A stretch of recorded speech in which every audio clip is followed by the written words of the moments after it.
Trolley समस्या को anime कॉस्प्लेयर्स और 8 वर्ष से कम उम्र के बच्चों के लिए बेहद मुश्किल माना जाता है। ऐसा इसलिए नहीं कि वे इसे हल करने के लिए पर्याप्त स्मार्ट नहीं हैं, बल्कि इसलिए कि वे इसका उच्चारण नहीं कर सकते। गूगल का दावा है कि ट्रॉली समस्या का कोई आसान समाधान नहीं है, लेकिन इस चैनल पर हर चीज का आसान समाधान है। ट्रॉली समस्या के बारे में अच्छी बात यह है कि इसे हल करने के लिए वास्तव में किसी गणित या किसी पूर्व ज्ञान की आवश्यकता नहीं है, लेकिन इसके लिए कुछ सोच की आवश्यकता होती है जो बच्चों के लिए इसे कठिन बना सकती है। और एनीमे कॉस्प्लेयर्स के लिए भी एक ट्रेन है, और यह सीधे 5 लोगों के समूह की ओर बढ़ रही है। अब मूल समस्या में 5 लोग ट्रैक से बंधे हुए हैं, इसलिए वे हिल नहीं सकते। इस चित्रण में वे हिल भी नहीं सकते, लेकिन ऐसा इसलिए है क्योंकि मुझे नहीं पता कि उन्हें कैसे एनिमेट किया जाए। अब कल्पना कीजिए, आप दूर से इस स्थिति को देख रहे हैं, और इसे रोकने के लिए आप केवल एक ही काम कर सकते हैं। वह है अपने बगल में एक स्विच खींचना जो ट्रेन को दूसरी पटरी पर ले जाएगा। एकमात्र समस्या यह है कि नई पटरी पर एक व्यक्ति है, और वह व्यक्ति इसके बजाय कुचल जाएगा। क्या आप लीवर खींचेंगे या आप कुछ नहीं करेंगे? आप देखेंगे कि उत्तर वास्तव में स्पष्ट है। यदि आप स्विच खींचकर फौर और लोगों की जान बचा सकते हैं, तो आपको हर बार स्विच खींचना चाहिए। और आप सही होंगे। लेकिन यह ट्रॉली समस्या का उत्तर नहीं है, क्योंकि यह पूरी ट्रॉली समस्या भी नहीं है। यह केवल भाग ए है उन प्रश्नों की श्रृंखला में जो आपको धोखा देने वाले हैं। लेकिन सौभाग्य से आपके और मेरे लिए वे सभी बहुविकल्पीय हैं, और उनमें से प्रत्येक के पास केवल 2 विकल्प हैं। यह आसान होना चाहिए। भाग ए है, क्या आप 5 लोगों की जान बचाने के लिए स्विच खींचेंगे? भाग बी है, क्या आप वास्तव में ऐसा करेंगे? अब यह प्रश्न थोड़ा आपत्तिजनक है, क्योंकि यह मानता है कि आप पहले भाग में झूठ बोल रहे थे। फिर भी अधिकांश लोगों के लिए सही उत्तर नहीं है। वास्तविक जीवन में यदि आप स्विच के बगल में होते तो यह बहुत अलग होता।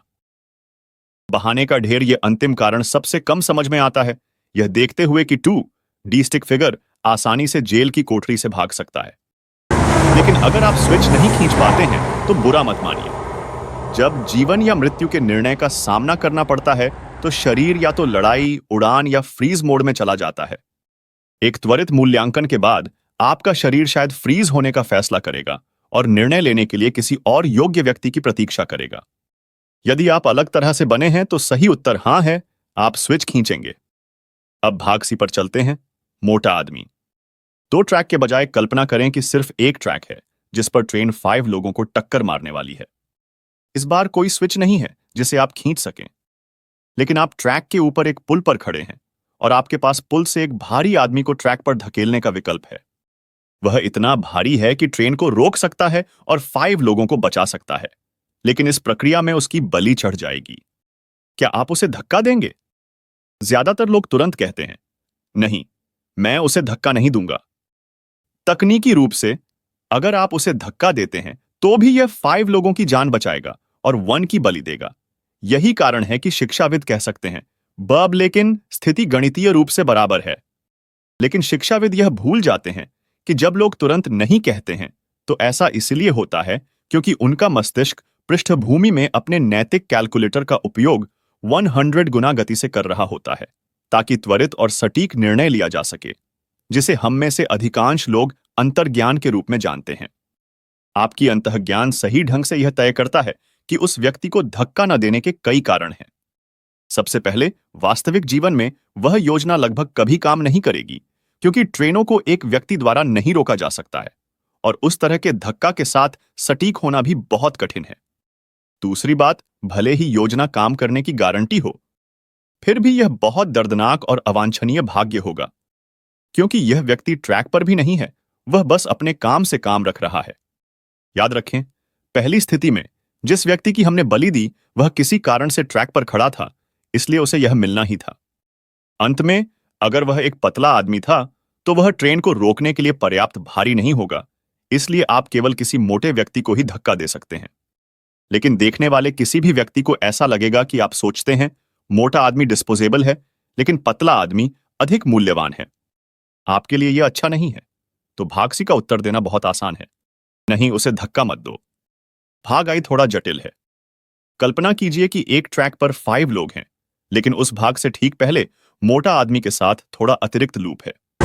आप एक स्विच खींच सकते हैं जिससे ट्रेन मोटे आदमी से टकराएगी, जो ट्रेन को रोक देगा और अन्य 5 लोगों को बचा लेगा। अब फिर से शिक्षाविद कह सकते हैं कि आपको वही उत्तर चुनना चाहिए जो आपने पिछले वाले में चुना था, क्योंकि यह गणितीय रूप से समतुल्य है। लेकिन यह अलग है, क्योंकि 1 स्विच खींचना किसी को छोटे ट्रैक पर सटीक रूप से धकेलने की कोशिश करने से कहीं अधिक विश्वसनीय है। 2 यह आपको कम बुरा लगता है। और 3 मोटा आदमी इस बार ट्रैक पर है, जो हमेशा खतरे का जोखिम दर्शाता है। पिछले प्रश्न में वह अपने काम से काम रख रहा था, लेकिन इस बार वह निष्पक्ष खेल है। इसका उत्तर है हां, स्विच खींचें। भाग F पर आइए फिर से मूल परिदृश्य की कल्पना करें, लेकिन जब आप स्विच खींचते हैं तो ट्रेन पटरी से उतर जाएगी और यह अपने पिछवाड़े में झूला पर सो रहे एक व्यक्ति से टकरा जाएगी। फिर से यह मैथमेटिकली रूप से समतुल्य है, लेकिन मानव मस्तिष्क खतरे को कम करना पसंद करता है और ट्रेन को पटरी से उतारना स्पष्ट रूप से स्थिति को और भी खतरनाक बना सकता। साथ ही यार्ड में बैठा आदमी शांति से सो रहा था और न तो उसे न ही उसके आसपास के किसी व्यक्ति को कभी पता चलेगा कि उसने 5 लोगों की जान बचाई है। इसलिए उसे ट्रेन से टक्कर मारना एक तरह से मतलबी बात होगी। जवाब है नहीं, स्विच मत खींचो। लोग कहते हैं कि यह अगला भाग समस्या का सबसे कठिन संस्करण है, तो आइए देखें कि क्या यह वास्तव में सच है। एक ट्रांसप्लांट सर्जन के पास 5 मरीज हैं, जिनमें से प्रत्येक को जीवित रहने के लिए एक अलग अंग की आवश्यकता है। दुख की बात है कि कोई भी स्वस्थ अंग उपलब्ध नहीं है। अचानक एक यादृच्छिक स्वस्थ व्यक्ति यादृच्छिक जांच के लिए आता है। यह व्यक्ति तकनीकी रूप से सभी 5 आवश्यक अंग प्रदान कर सकता है। क्या सर्जन को उसे बेहोश करके उसके अंग चुरा लेने चाहिए ताकि 5 मरीज बच सकें? फिर से यह भी गणितीय रूप से 1 की कीमत पर 5 लोगों की जान बचाने के बराबर है। लेकिन मानव मन जानता है कि 5 मरीज जिनके पास एक अंग नहीं है, उन्हें उचित खेल के रूप में वर्गीकृत किया जाए और स्वस्थ व्यक्ति को उचित खेल नहीं माना जाए। यह ज्यादा से ज्यादा लोगों की जान बचाने के बारे में नहीं है, यह न्यायपूर्ण काम करने के बारे में है। अंतिम उत्तर उसके अंग मत चुराओ। अब तक इन सभी सवालों का जवाब सिर्फ अपनी भावनाओं से देना आसान रहा है। शिक्षाविद इस बात से नाराज हो सकते हैं कि हमने पिछले कुछ सवालों को कितनी आसानी से हल कर लिया, जिससे वे हमें एक आखिरी सवाल पूछने के लिए उकसा सकते हैं। एक नोबेल शांति पुरस्कार विजेता को बचाने के लिए आप कितने अपराधियों की बलि देंगे? यह बहुत से लोगों के लिए मुश्किल हो सकता है, लेकिन व्यक्तिगत रूप से मेरे लिए यह बहुत आसान है। भले ही ट्रैक का दूसरा किनारा खाली हो, मैं फिर भी नोबेल शांति पुरस्कार विजेता को मारूंगा ताकि मैं पदक लेकर भाग जाऊं। कोई खास कारण नहीं है, सिवाय इसके कि मुझे लगता है कि अनावश्यक मौत का कारण बनकर नोबेल शांति पुरस्कार प्राप्त करना बहुत ही विडंबनापूर्ण होगा।